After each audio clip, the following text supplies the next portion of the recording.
Tapi kita tengok, macam saya sangat terkesan, ya, Datuk, satu video yang viral, seorang pakcik India, seorang influencer datang nak bagi dia duit.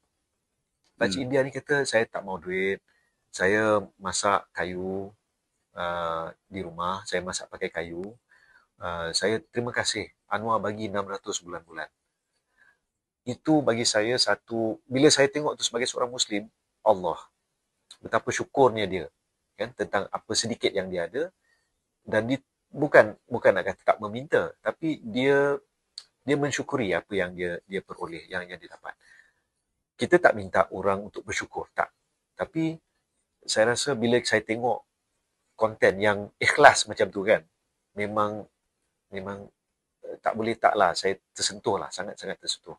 Maksudnya ada di kalangan rakyat yang faham usaha kita membuahkan hasil.